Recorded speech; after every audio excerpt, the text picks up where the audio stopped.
I am pleased to present this video in partnership with www.allfreechristmascrafts.com. These peppermint candy soaps are 100% clean, fun with no processed sugar. In this video, I will show you how to make these peppermint candy soaps. For this project, you will need white melt and pour glycerin soap and a little bit of clear melt and pour glycerin soap. You'll also need red food coloring and soap fragrance of your choice. Other items you'll need for this project: you'll need your cutting board, a knife to cut up your soap, you'll need 2 round identical soap molds, you'll need some microwave safe measuring cups with stirring spoons, and you'll need rubbing alcohol and a spritzer bottle. And to wrap up your soaps, you'll need some clear cellophane and some red ribbon. So we'll start the process by figuring out how much soap we need. So I'm using these Ziploc containers as my soap molds, and I want to fill it up with water to about where I think the thickness of my peppermint soap should be. And then I'm going to pour it into a measuring cup just so I can figure out about how many ounces of soap I need to melt down. I have 2 soap molds here. I want to make both of these identical. So now I know I want to melt enough soap for about 4 ounces each. And I know this by looking closely at my measuring cup.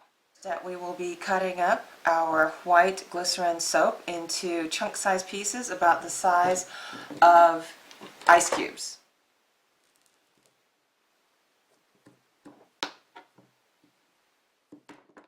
Now I'm adding soap into a microwave safe cup and then microwaving for 30 seconds. Once it's done, I stir the melted soap.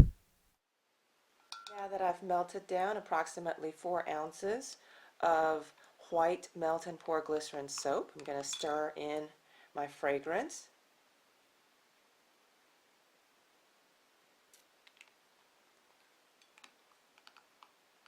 And then pour into my first mold.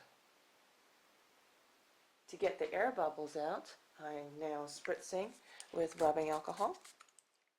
In this next step, I have melted down 4 ounces of clear glycerin melt and pour soap.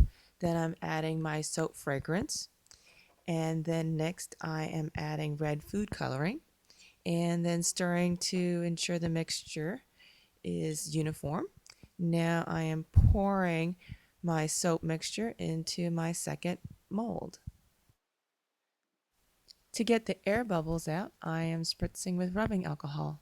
We will now let our soaps set for about 30 minutes in the refrigerator or at room temperature for 1 to 2 hours.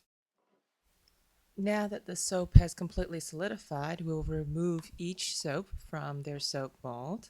Here's the red soap, and then we will remove the white soap from the soap mold. Now we will stack the soaps on top of each other and then cut into 6 or 8 pie-shaped pieces, kind of like pizza slices. The goal here is to cut the top and the bottom soap in the same sizes. I have decided to cut my soap into 8 pie slices.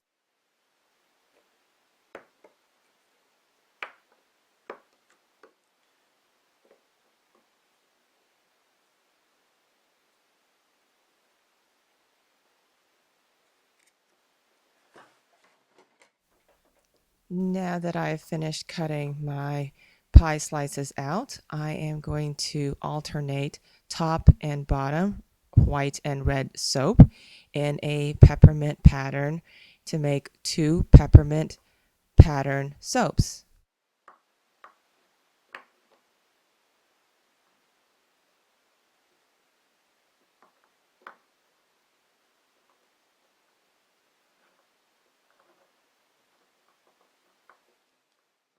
In this next step, I am putting my peppermint patterned soap pieces back into the original mold.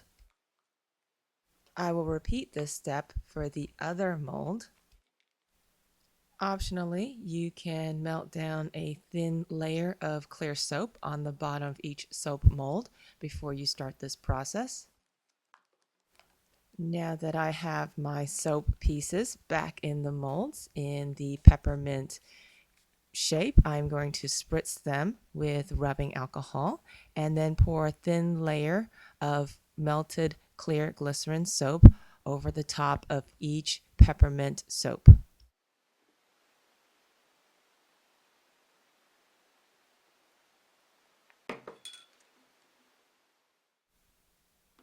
Once again, I am spritzing with rubbing alcohol to get rid of the air bubbles.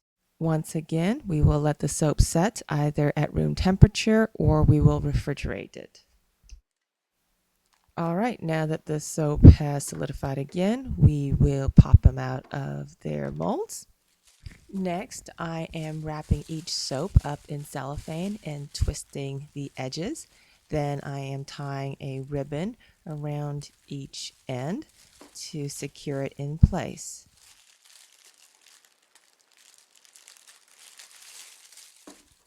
I will repeat this step with the other soap and I will make 2 peppermint candy soaps. This video has been brought to you in partnership with www.allfreechristmascrafts.com.